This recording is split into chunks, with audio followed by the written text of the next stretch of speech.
artificially intelligent machines determined to annihilate the human race. Why is this happening again? You stopped it. I guess I didn't.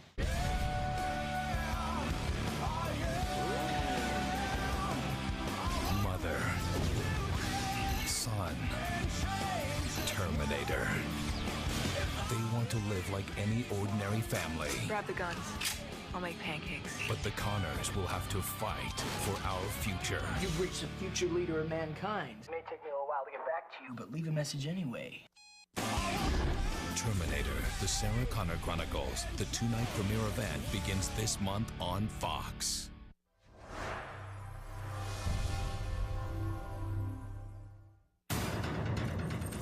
The coolest thing about doing a series about the Terminator is that we can explore areas that were never touched on in the feature film. How do we give the audience the feature quality roller coaster ride that Jim Cameron provided? These fans are going to have their fangs and their claws out if it's not good. If we don't keep up the level of work that's expected, we'll lose our fan base.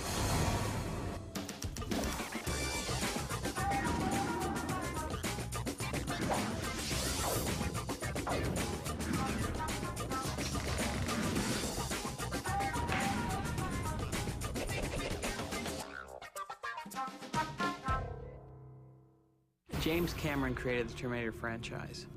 He directed and wrote Terminator 1 and then Terminator 2, Judgment Day. The new television series, Terminator, the Sarah Connor Chronicles, starts 2 years after that. John, now! Now! The origin of the show is we wanted to see what happened to Sarah Connor after the events of Terminator 2. Sarah Connor, put your hands on your head now! She's in a very desperate place. She's being pursued by law enforcement, and she's still worried about threats from the future. There are machines that can come after her. Thinking that they were able to stop Skynet in Terminator 2, they realized that they didn't, and it continued. Run! Run! She is protecting her son because he is the person who will form a resistance army to the Terminators. One of the things they decide in the pilot is to basically say, we're not going to run for the rest of our lives. We're going to go and find out, how did Skynet come about? So they come to our time, and they now are on a mission to stop Skynet. The challenge is, how do we give the audience the feature quality roller coaster ride that Jim Cameron provided? What was important was to live up to what Jim Cameron had created. In other words, what was established in these huge blockbuster films, we have to replicate. Now, of course, in a television situation, you don't have the time, you don't have the money to create huge action and scope. Yeah, and the one thing it takes is the meeting of the minds. It's the writers, it's our production designers, it's the effects, it's the action. And of course, what's also very important with Terminator is you have to live up to this history of the story that's been told. If we don't keep up the level of work that's expected with the Terminator stories, what's at stake is that we'll lose our fan base. These fans are going to have their fangs and their claws out if it's not good. If it's not believable, people are going to be turning channels real quick.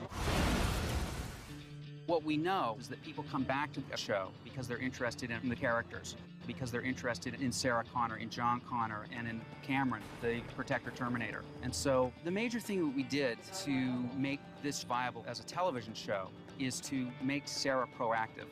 Go! Sarah is no longer chased. Sarah is on the hunt.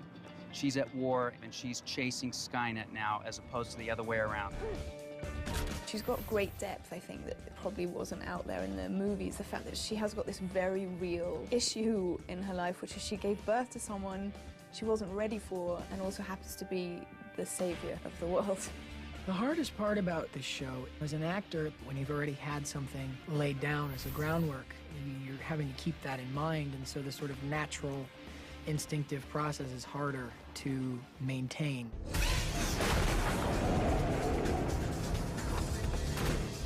Come with me if you want to live. It was important to establish a sense of surprise with respect to who's going to protect John and Sarah Connor. So who's the least likely to do that? And that was, of course, John Connor's classmate. Jim Cameron's idea originally for the Terminators is that they are infiltrators, that the whole reason these endoskeletons put on facades is to get close to humans. So there is no reason why a Terminator couldn't come in the form of a very beautiful, petite young woman. I think my favorite thing about playing Cameron is the fact that she's the most advanced Terminator so far, one who is extremely human in her characteristics and is better than ever before. It's setting up the basic idea, again, of the protector Terminator and the aggressive villain Terminator, but this time it's done in a way that wasn't tapped into in the films, which is what I kind of think is really interesting, is that she's very human, and it's going to be a really interesting relationship between John and Cameron.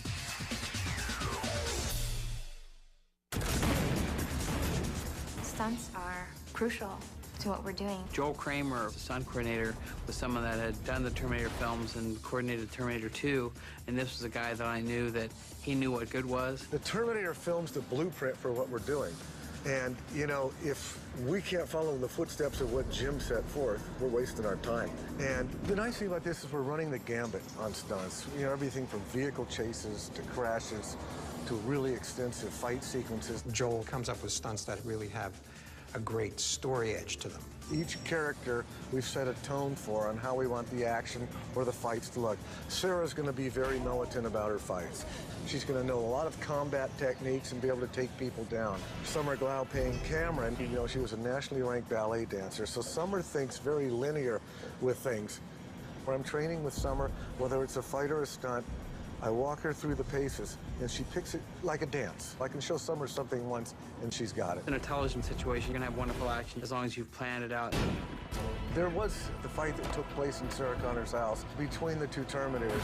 So instead of making it a right, left, hit, punch fight, it was more of shooting, grabbing, and throwing themselves through counters, through walls, through floors. I mean, things that you can stretch it to the fact, okay, these are 400- and 500-pound machines that can get away with this. The architecture of how we're shooting this series is completely reflective of what Jim Cameron did in the first two films. And you cannot do a Terminator Sarah Connor Chronicles show without visual effects. The most important part of visual effects is the fact they need to be seamless. The scope of this show is pretty ambitious for television. We have these amazing scripts that are written like features with a tremendous amount of visual effects and a tremendous amount of scope.